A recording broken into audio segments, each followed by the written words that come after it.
the Mavericks are pretty good. That team is really good, and they have a guy who can be the best player in any single game against any other team in Luka Doncic, and he was crazy in this game. He had 50 on Christmas. Also 15 assists. Also 4 steals. Also 3 blocks. This was one of the most impressive performances of the year for me. Yeah, I thought he was great, and the way they built a big lead. The Suns came back on them in the third quarter. It was very easy to see this Mavs team let go of the rope, and instead they kind of pulled it together. And I think, look, Luka having first off a fun center in Derek Lively, as a rookie, a fun lob threat for him all the time. I think Grant Williams was pretty good for them in terms of spacing the floor and helping with their defense and whatnot, and adding a little more toughness to this team. I think across the board, Tim Hardaway Jr. has been great. I think everybody's kind of been awesome, but at the end of the day, it all starts and ends with Luka, and he was just flat out amazing in this game. Yeah, just every single time he wants to score, it just seems like he can. And there were times where against the Suns defense, yeah. Well, yeah. I mean, okay, yes. What I loved is that they were sending 2 to the ball, and Luka would get the ball back and then still make the pass and get the assist. I mean, Lively was really good. I've watched him over the course of the season get even better when teams zone up after they send 2 at Luka. I don't know if you noticed this. I mean, of course you have, where he's working the nail, looking to get that pass, to find the shooters. And I mean, the Mavericks, they're now 18-12. I mean, this team is pretty good. I think that they're built to win in the playoffs too, Mo. I love what Lively is doing for them on the glass. I love what he's doing for them offensively. He was 8 of 9 in this game. I mean, this is the first time Luka's ever had a guy that he can just kind of toss the ball up and say, hey, go get it for me. Yeah, and I think this is a fun play for him. You could see him enjoying the way he's playing right now, and there's a lot of fun with it. The other thing with this Mavs team that we're not talking about also is they're doing this without Kyrie right now. When they get Kyrie, then they add another scorer, another ball handler, again, to take more pressure off of Luka and things like that. I think that goes a long way for them. I think this is going to be a very interesting team. I still think they need to work on their defense. They still need to add some more size defensively. I know Jason Kidd's kicking around starting Luka, Kyrie, and Dante Exum. I think that might be a bit too small. You're going to have some issues there defensively, but I still think there's some stuff they can do. It's a very interesting team to keep an eye on. Yeah, I mean, look, just like everybody, if they could get a 3-and-D wing, like Dorian Finney-Smith would be perfect for this team. I mean, if they could just somehow get him back, I think that it would go a long way for them.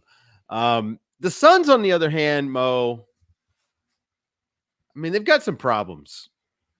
Health has not been their best friend this season. Bradley Beal has barely played.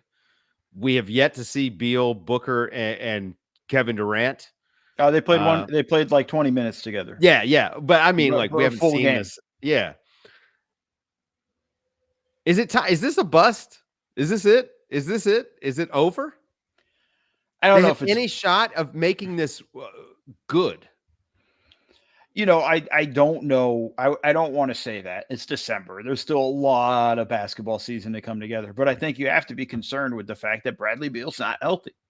And this is a back injury that it seems like every time he gets out on the court, he starts doing stuff, and then bam, his back locks up on him again. Like, this is definitely concerning for them. And this was obviously the third part of a trio that was going to help them kind of take that step forward. And then also last night, no Yusuf Nurkic.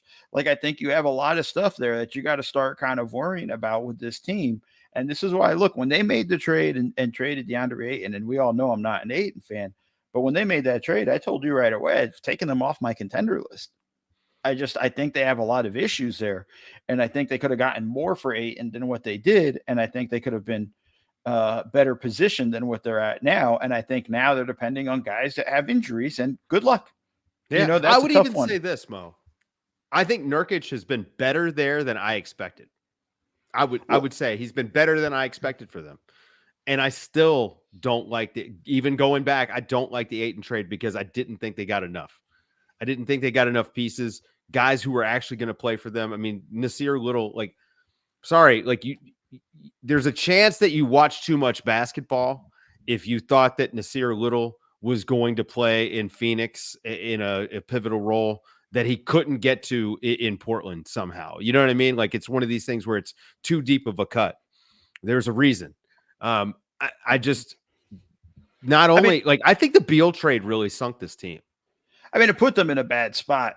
Yeah. In that, I mean, listen, it didn't cost them much. So, like, that's the one thing we can talk about with them. But I think at the Except for he's got a no trade clause, Mo. Well, yeah. I mean, that's they're not trading Beal, Dave. Like, that's just right. Yeah, realistic they can't, with that stuff. And I think there's not suitors. He's just not healthy. Right. Even nobody's going to jump at it. But I think the big issue for this team is they just don't have enough time to figure this out. You know, we talked about it on Nerder. Like, how many games do we need to see these guys fully healthy, all of them, to feel comfortable with them? And it's just, we don't know what they're going to be. And, you know, if they get Beal and, you know, towards the end of the season, they still don't know the rotations. They don't know the defense that works best for them. They don't know the right lineups and whatnot. It's a lot of work for Vogel to have to figure it out. And it's not enough time to do it. I mean, that's really the concern right now is the clock's ticking on them, just in the sense of every game past where they're not fully healthy is a missed opportunity that they need to build the chemistry and everything that goes into it.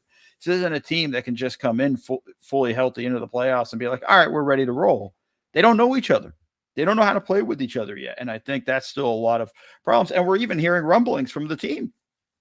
That's what I was about to go to next. I mean, we're starting to hear that Kevin Durant not necessarily happy, you know, with the way things have worked out, which of course not. I mean, I wouldn't be happy either, Mo, if, you know, and that's without even pointing fingers at anyone. You know, injuries, having poor injury luck is bad luck. So you shouldn't be happy with it. But feels like some of this is predictable.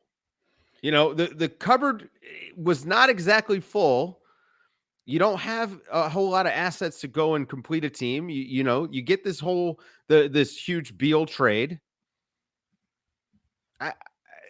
That's a lot. That's a lot resting on Bradley Beal. Yeah, and somebody that's not known to be healthy.